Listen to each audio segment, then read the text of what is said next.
What's up, guys? Whew, it's cold.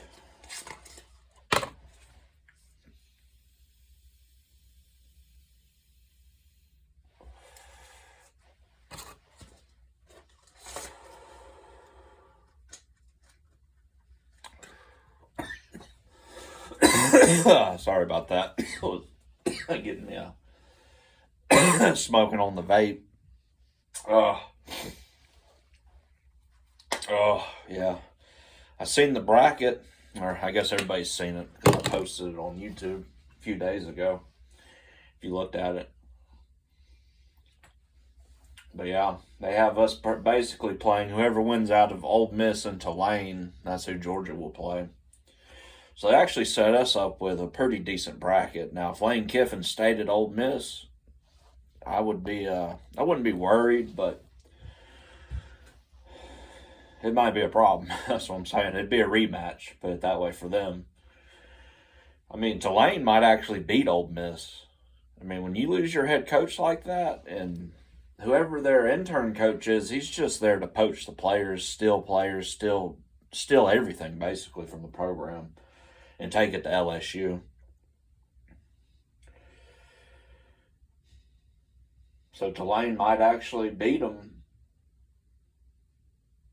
And then it doesn't matter who we play. We could play Tulane. We could play Ole Miss. I really wanted it to be Miami, right? I wanted Miami to be in our bracket so we could beat the shit out of them. I think Miami's in the Texas A&M bracket with Ohio State, so Miami is going to need a miracle to even get out of that bracket. But if they somehow win all that, then we might play them. So we might either play We might either play Tulane or Ole Miss, and then we might either play Miami, Texas A&M, or Ohio State, depending on who wins out of that bracket. We won't worry about the other side of the bracket until we get done with this side. But on the other side, it's Alabama versus Oklahoma. Then whoever wins that will go on and play, I want to say Indiana, right? Or Texas Tech. Might be Texas Tech. Then James Madison versus, is it Virginia? I don't know. It doesn't really matter. That side, that's what I'm saying. That side of the bracket doesn't really matter right now.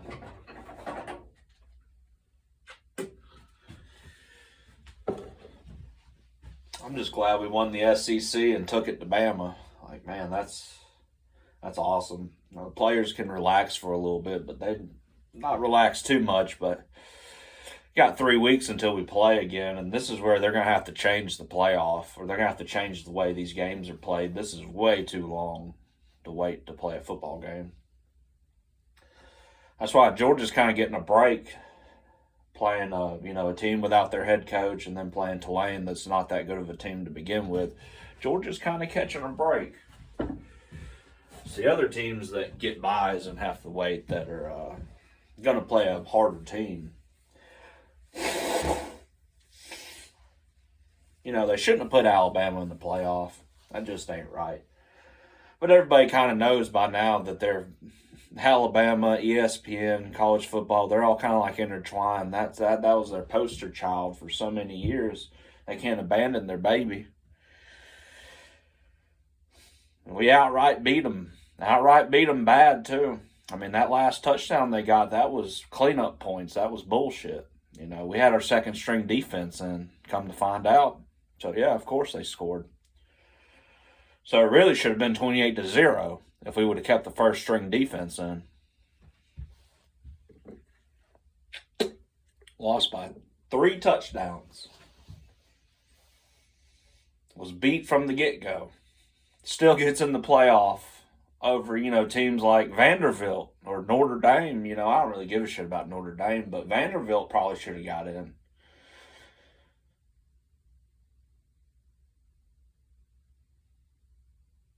The way the conferences are set up, though, when the Pac-12 or the Pac-10, when it dissolved, and Oregon and USC and all them left, they had to have another conference step in and even another conference step in and fill them roles. And that's why James Madison and Tulane,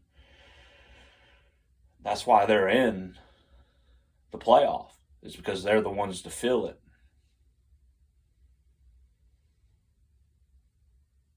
You know, if the ACC had better teams this year, the ACC would have filled more of it out. But because they didn't, them other conferences got the bids, I guess. You know, it's all fucked up. None of it makes sense.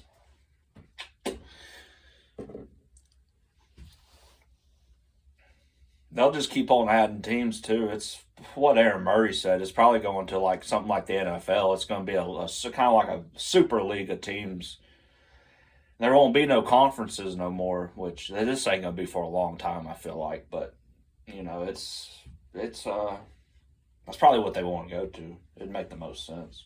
Just go ahead and get rid of all the conferences. All the teams are in one big NFL style conference, and then play it from there. Then nobody can complain about, you know, the SEC gets special privileges. Why shouldn't the SEC get special privileges? We went on a 7 to 8 year run. The SEC did. From the time the Florida Gators won it to the time to when Alabama was going on their run, we won it, 7, 8 years in a row. The SEC has bragging rights, motherfuckers. We didn't just start examining the conferences after a couple years. Yeah, the Big Ten is all of a sudden doing good again because of the NIL. They're able to pay their players. Same with Texas. They're able to pay their players. Same with Oklahoma. These teams were mediocre for years and years. Penn State, Oklahoma, Texas, even Ohio State. Ohio State was the one exception out of the Big Ten that they were somewhat decent. Michigan, you know, these teams were mediocre. The NIL has all of a sudden made them into what people think they're better than SEC teams. Before, you had to build your team. Meaning you had to recruit your own players. You had to usually wait. And by the third or fourth year, you might have a chance to make a run at the championship. Maybe. Now, you can get a new head coach in there like at Penn State. Well, let's use LSU for example because they got Lane Kiffin. They can pay Lane Kiffin all that money. I don't even know how much they're paying him, but it's a lot. They can pay him all that money. And then in return, buy the entire LSU team. The entire Ole Miss team. Steal the entire Ole Miss team, pay all them through the NIL. This is what the old heads wanted to prevent. You know, they had to wait until they all died off, right? Or they all retired or whatever. You know, 10, 15 years ago, they wouldn't have let this shit fly. Because they knew it would ruin college football. Overnight, a college football team like Ole Miss that had risen to the top echelon of the top 25, to the best teams of college football, will now all of a sudden descend back down to the top 70, 80, 100. Now they'll go from winning 10 games a year and playing in a college playoff to only winning about 5 games. Their program will overnight turn into Vanderbilt again. They'll go back. Ole Miss was Vanderbilt. Ole Miss was one of the top 3 or 4 teams that were the worst teams in the SEC year in, year out. Ole Miss was one of the worst fucking teams. And they'll go back to it. You know, in the old days, Lane Kiffin would have just left. You know, all them players would have stayed at Ole Miss. Now, they would have been bummed out, but they couldn't have leave. Like, they're going to leave in mass exodus. They're going to pay them all that money. The only thing I have to say to that is they couldn't do it at Ole Miss. What makes Lane Kiffin think that he can do it at LSU? Does he really thinks that having a bigger fan base or more money, a bigger pool is going to get him a championship? No. You've seen what gets you championships. It's buying into the program. It's Kirby's philosophy. It might be Glenn Schumann's defense, but goddamn it, it's Kirby's team. It's his mindset that's going to win Georgia the national championship this year. Indiana's a good football team, don't get me wrong, but if they can't score more than 15 points, we got them. That's all we got to do, just outscore them. Defense will take care of the rest. This Georgia team's the most scary, the most dangerous football team going into a college playoff ever. The Dawgs, toughed it out. And tight wins and comeback wins all year long. They never gave up. Fire, passion, energy, and grit. Pure grit. That's what Gunner showed. That's what the offense and the defense showed. The Dawgs earned their right to play in the college football playoff. A lot of teams, they got piggybacked in there, like Alabama, teams like Oklahoma. I mean, I ain't even going to talk about the shitty teams because, like I said, like I explained before, they get a bid anyway, so there's really nothing you can do about that. I mean, that's why I said all Georgia had to do was win out, even win the SEC, because now they couldn't deny putting us in there.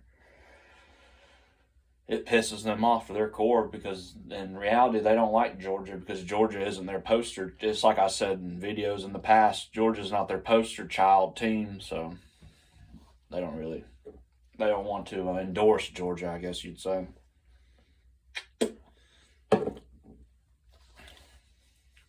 Hell yeah, going into the playoffs. Coming off the back-to-back SEC championship.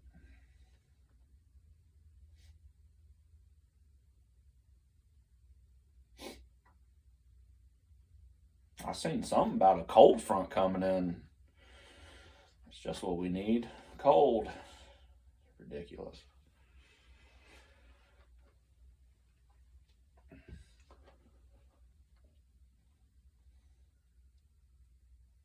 It's not even that bad down south, but it's like one dude was explaining, and he was talking about how he had been to Alaska and he was in, all in a bunch of areas that was cold. And he was saying the thing about the South, and this is what I was saying, the South is damp, is humidity. It's a different kind of cold. It's like you can feel this cold all the way down to your bones because that wetness is like it's coming through your skin or something. I can't explain it, but it's true. The cold down here is worse than up north. In its own right. Now, will you get frostbite when will your hand fall off or your feet fall off? Probably not, but it's just you're going to feel worse. You're going to feel miserable if you're not inside a building and if you're just standing outside. Because hell, the sun came out today, and this has been the first time the sun has come out in probably like 2 weeks since it got cold. I know all last week leading into the Alabama game, and even on the Alabama game, it was wet, rainy, just nasty. Like if that game was played outside, it would have been a nasty game. But being played in the dome, we got a good old ass whooping on Alabama. That's what Alabama deserved too. They deserve that ass whooping, dude. It's been so many years they beat us and they've got that win on us. It's about fucking time.